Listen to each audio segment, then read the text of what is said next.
so complicated when it hurts.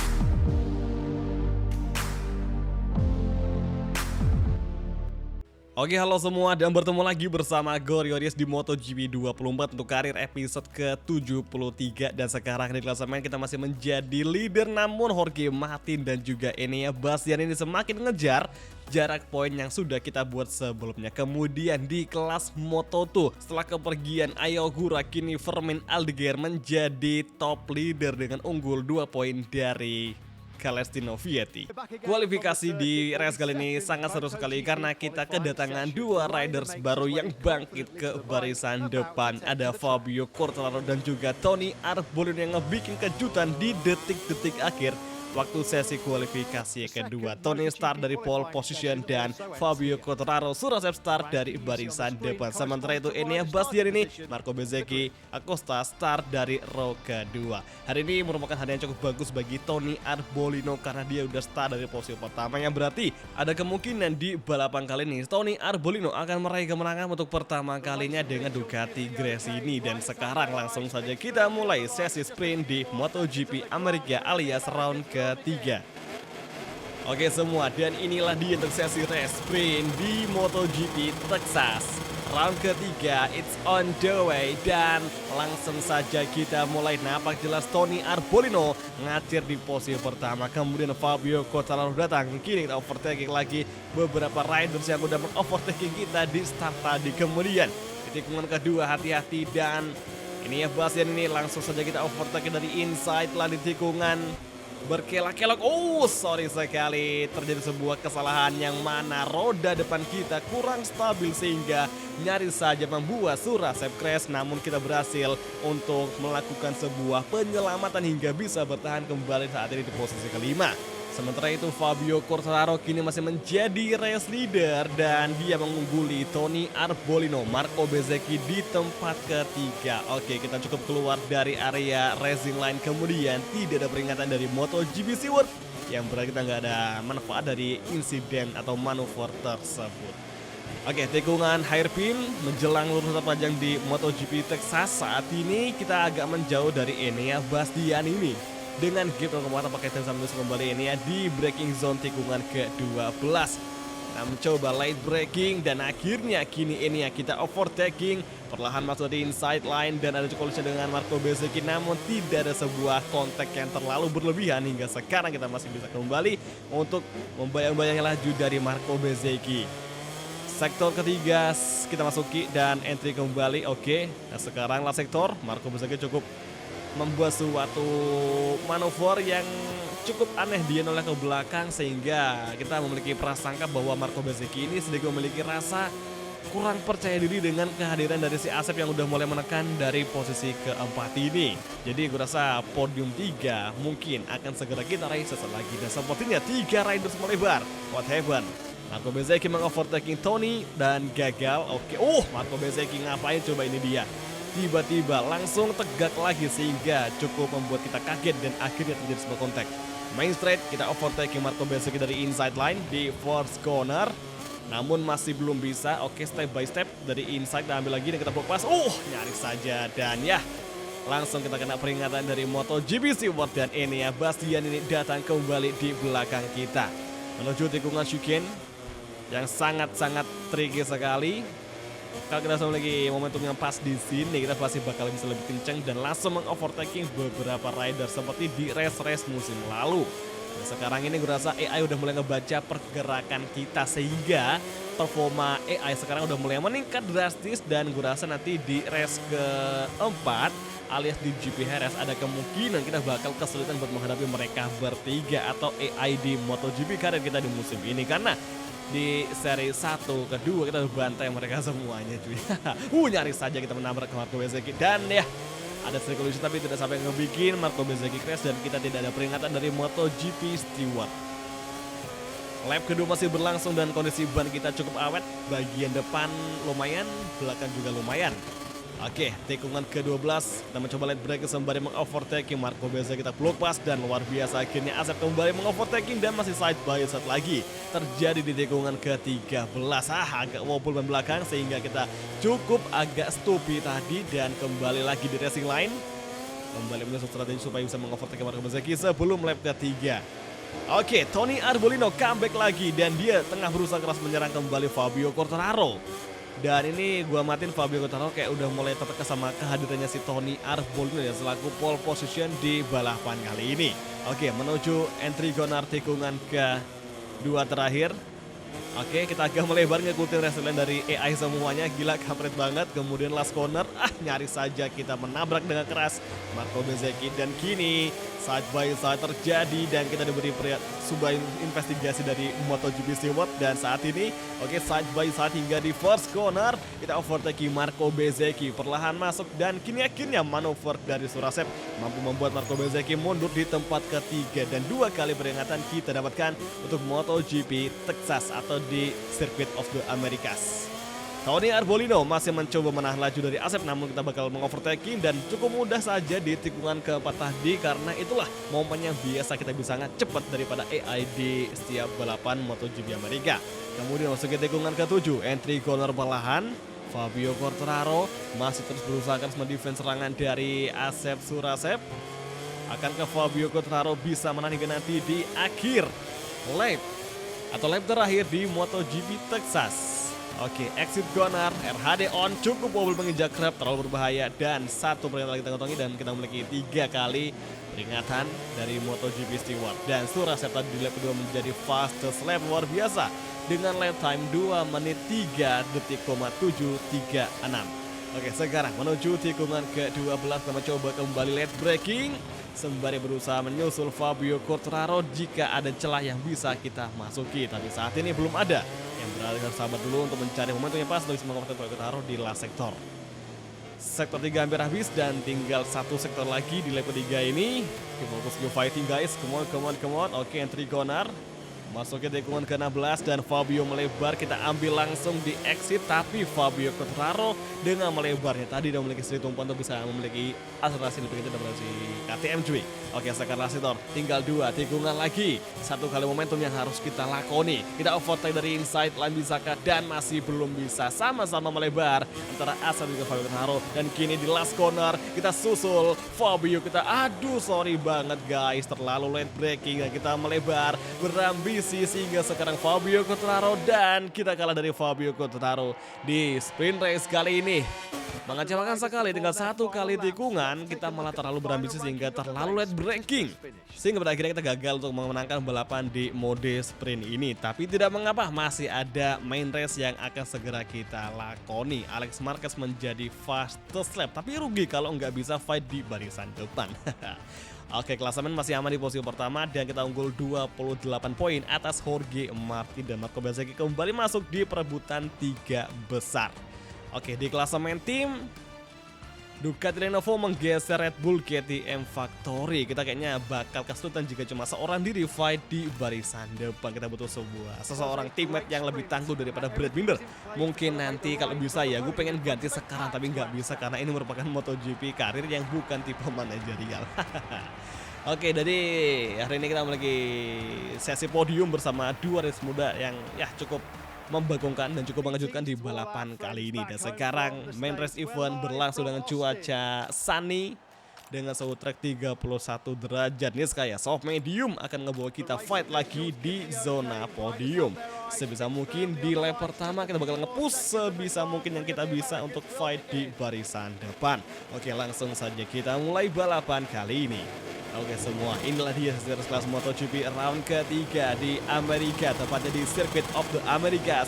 It's on the way dan menuju first corner lagi dan lagi ternyata dari beberapa rival yang di depan. Dan kini Fabio Quartararo mendefend dari inside dan Marco Bezzecchi juga mendefend dari inside hingga akhirnya kita gagal untuk masuk fight di 3 besar, malah mundur dan terjun bebas di posisi ke-9. Hati-hati, nyaris saja kita menabrak Jorge Martin dan oke, stay fokus. Langsung saja, oke, kita overtaking langsung 2 riders dan nyaris saja Enea juga kita overtaking. Step by step kita overtaking Enea Bastianini dan akhirnya Surasep kembali comeback di posisi 5 besar. Fabio Di Giannantonio dan Fabio Quartararo menjadi 3 riders yang harus kita geser agar Asep bisa meraih podium 2 dan segera menyusul Tony Arbolino. Dan luar biasanya seorang pole position riders muda yakni dari Italia, Tony Arbolino menjadi race leader. Siapa sangka di balapan sprint tadi dia gagal, tapi sekarang dia mencoba untuk membalas kekalahan tersebut. Menuju tikungan 12 kita overtaking Gia dengan sangat cantik sekali. Top speed dari KTM masih lumayan bagus buat nyusul atau ngimbangin laju dari Ducati. Nyaris saja kita, ya Allah sorry banget. Gak tau kenapa sih Marco Bezzecchi tiba-tiba kayak ngelakuin early braking sehingga dia nggak sengaja kita kontak cuy. Dan tadi ada satu orang yang crash yakni Pedro Acosta. Oke, wih Fabio Quartararo motong jalur rotaban. Lucu kali cuy, Fabio Quartararo tiba-tiba nge-shortcut. Dan kini Fabio Quartararo turun di posisi ketiga. Ada yang aneh, apakah Fabio Quartararo mengalami masalah sehingga dia terpaksa turun di posisi keempat. Dan kini dia sedang di bawah ancaman dari Enea Bastian saat dioperasi sama si Fabio Di Gia. Oke, kita ada kesalahan dengan cara mengambil tikungan cukup dalam sehingga Di Gia tadi langsung datang, namun dia malah melebar juga. Oke, last corner guys, menuju lap kedua. RHD on. Baru 2 putaran memasuki dan kita udah memiliki 2 kali peringatan dari MotoGP Stewart. Bismillah, semoga nggak sampai 5 kali peringatan karena gue rasa ini di balapan main race agak sedikit kacau di awal lap. Jadi semoga aja mulai sekarang ini kita bisa improvisasi untuk menyempurnakan tiap lap tanpa harus membuat sebuah manuver yang tidak terlalu penting. Seperti tiba-tiba ngelebar atau mungkin nge-shortcut. Oke, entry corner tikungan ke-7. Fokus Q fighting. Masih kini kita menyusul Marco Bezzecchi semaksimal mungkin kita usahakan. Semakin rapat, oke. Seperti ada momentum untuk kita menyusul Marco Bezzecchi di pertengahan lap kedua ini. Fokus guys, fokus Q fighting. Kemudian exit corner menuju tikungan ke-10 dan oh my goodness mate. Kita kehilangan grip ban belakang sehingga motor kita langsung melakukan high side sehingga kita crash. Astaga, sorry sekali kawan-kawan, kita hampir saja masuk di posisi kedua, tapi kita terlalu terlena dengan kondisi motor yang lumayan kenceng, cukup powerful sehingga kita lupa akan tingkat grip yang juga harus kita stabilkan karena setiap di minusnya track di Austin ini tuh tracknya bergelombang kan, jadi kapan kita terlalu kencang kadang kita bakal kehilangan grip ban kalau posisi menikung dalam kondisi tikungan yang aspalnya kurang rata. Dan Austin ini tipikal track yang seperti itu, banyak banget bagian track yang bergelombang, jadi benar-benar kayak ini suatu hal yang mengecoh sekali dan bisa dibilang di Texas ini merupakan track yang cukup sulit tapi dalam artian soal kontur tanahnya yang kurang rata. Dan jika dibandingin sama Aragon, justru kalau soal kontur tanah gue suka sama Aragon yang lebih rata dibandingkan sirkuit Texas yang sangat bergelombang parah sekali. Kayak gini nih, hati-hati. Oke, kemudian Alex Rins kita overtake, tapi nggak apalah. Kalau enggak kayak gini kita nggak akan bisa kembali nemuin Yamaha dan juga pabrikan Honda cuy. Jadi ya udah kita nikmatin aja momen-momen seperti ini. Oke, Joan Mir kita overtaking, Rins kita overtaking, dan saat ini Alex Marquez akan kita overtaking juga. Luar biasa, gak perlu lama-lama. Dan sekarang Ayo Gura finally, akhirnya gue bisa ngelihat Ayo Gura di kelas MotoGP meskipun menggunakan MCR Honda Castrol. Wih, luar biasa, Gura cukup perlawanan yang bikin kita cukup bisa menghindar juga dan kembali melawan. Ya wajar lah, Ayo Gura pakai Honda yang mana bisa kencang kecuali dia pakai Ducati kayak si Tony Arbolino. Bukan tidak mungkin seorang Ayo Gura itu bisa fight di barisan depan. Dan sekarang Jack Miller yang mengendarai Trackhouse Aprilia, dia masih fight di 15 besar. Dia ingin banget menyusul Luca Marini yang ada di posisi ke-14. Oke, saat ini update position di 3 besar ada Tony Arbolino, Marco Bezzecchi, sama Fabio Quartararo. Dan astaga, kita cukup melebar kecolongan, terlalu late braking sehingga kita melebar, namun tidak sampai keluar lintasan. Right hand device on dan langsung kita susul saja Miller dan juga Luca Marini dengan cukup mudah. Kemudian kita langsung blok pas 2 riders tadi tanpa ada perlawanan. Dan kini Nakagami juga kita overtaking. Oke, sorry Naka, itu cukup kasar karena kita juga cukup perlu untuk ngelakuin sebuah manuver itu supaya bisa ngedapetin poin lagi. Oke, so far so good, kita udah kembali di posisi ke-13 dan saatnya kita menyusul Raul Fernandez dan juga Miguel Oliveira. Dua riders yang gue rasa awet sekali semenjak kedatangan kita di kelas MotoGP selain Jorge Martin, yakni Ralf Fernandez dan juga Miguel Oliveira yang masih terus stay di motor RSGP hingga sekarang musim ketiga kita di kelas MotoGP atau total musim keempat kita di MotoGP karir. Akankah di next season bakal ada pergantian posisi? Ya siapa tahu kan.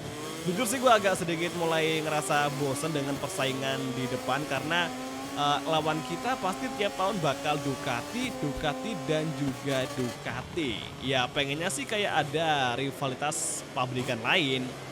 Nggak cuma kita aja yang ngebawa pabrikan non Ducati yang bisa fight, tapi juga ada AI yang bisa ngebawa juga pabrikan non Ducati bisa fight di barisan depan.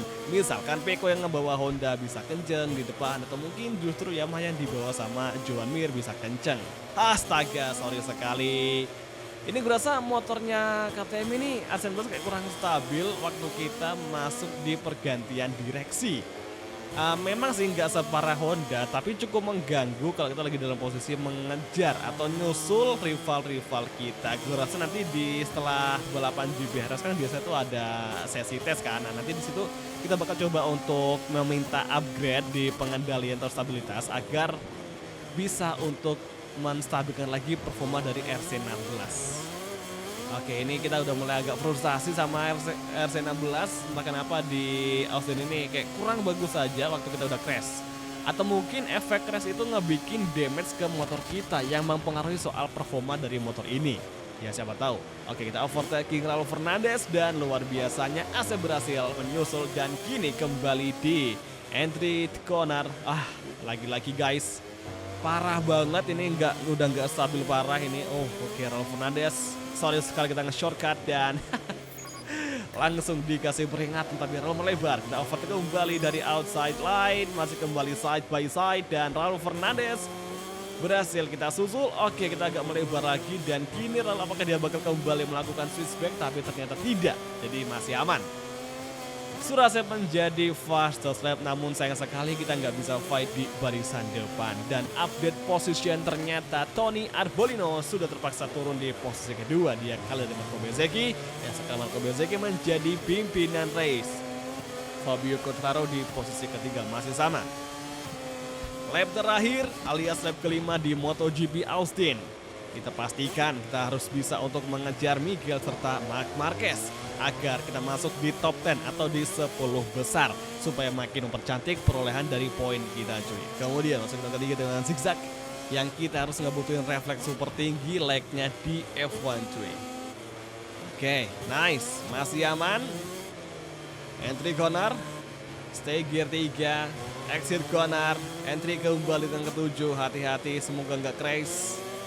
Dan disinilah sektor yang paling rawan yang sering banget ngebikin kita kehilangan kendali. Apalagi di tikungan ke-10 yang kita tadi crash gara-gara high side akibat kehilangan grip atau bannya tidak nampak ke aspal. Soalnya tikungannya itu memiliki aspal yang kurang rata, cukup bergelombang. Jadi kapan kita terlalu kenceng dan kehilangan grip maka kita bakal crash. Jadi ya tamat juga. Untungnya aja kita masih bisa kembali fight di posisi ke-11. Overtaking Miguel Oliveira luar biasa akhirnya Surasep masuk di tempat ke-11. Saat ini tinggal Marc Marquez yang harus kita susul untuk posisi ke-10. Apakah bisa? Oke, makin rapat, keep fokus, keep fighting. Semoga saja di dua sektor terakhir ada kemungkinan untuk Asep mengalahkan Marc Marquez. Dan Brad Binder berada di posisi ke-9. Entry corner dan kini semakin rapat. Luar biasa, akankah KTM bisa menjegal Marc Marquez dengan Ducati Grace ini? Last sektor tersisa, beberapa tikungan lagi, race akan segera usai. Satu momen lagi yang harus kita manfaatkan, yakni di sini di dua tikungan terakhir. Oke, entry corner dan inilah dia serangan terakhir Asep untuk Ducati Grace ini. Kita blok pas Marc Marquez di last corner dan Marquez gagal melawan dan akhirnya kini Asep Surasep berhasil mendapatkan tempat ke-10 untuk KTM Red Bull Factory bersama Brad Binder yang ada di posisi ke-9. Oke, lagi dan lagi Tony Arbolino dikalahkan oleh riders Ducati Factory. Marco Bezzecchi berhasil mengalahkan Tony Arbolino di balapan kali ini dan Fabio Quartararo masih sama di tempat ketiga. Enea Bastian ini di posisi kelima dan Jorge Martin di posisi ke-8. Namun Pecco Bagnaia di posisi ke-7 luar biasa sekali dan Acosta menjadi satu-satunya riders yang out of the race di balapan kali ini. Ogura finish ke-17 dan Joan Mir Alex Rins di posisi 19 dan juga ke-20. Ini kayak butuh waktu lama banget buat kita bisa ngeliat lagi Yamaha Honda fight di barisan depan dengan jumlah yang cukup banyak. Ya mungkin nanti di MotoGP 2027 dengan regulasi yang baru pastinya. Oke, di klasemen jarak poin kita dengan rival nomor 2 semakin terpangkas menjadi 11 poin saja, yakni Marco Bezzecchi dan juga Fabio Quartararo. Duo Ducati Factory sudah mulai mengancam tempat pertama kita di puncak klasemen. Akankah ini menjadi titik balik bagi AI yang sudah mulai bisa membaca performa kita sehingga mereka sudah untuk mengadaptasikan performa kita ke performa mereka masing-masing sehingga persaingan pasti gue yakin masih bakal lebih sulit lagi, apalagi masih panjang perjalanan. Pokoknya 3 race awal ini kan cukup bisa dibilang kayak cukup beruntung karena kita bisa lebih unggul dikala AI masih belum ngebaca gerakan kita dan besok kemungkinan AI udah ngebaca gerakan kita sepenuhnya dan kita bakal siap-siap dihajar lagi dan kalah lagi. Pokoknya besok kita nggak boleh ceroboh, harus selalu fokus dan bisa menyusun sebuah strategi agar bisa meraih kemenangan melawan AI yang pasti bakal meningkat performanya cuy. Jadi oke semua, terima kasih nonton dan sampai ketemu lagi di video MotoGP Garage untuk episode selanjutnya. Thank you, bye dan ciao guys, sampai jumpa.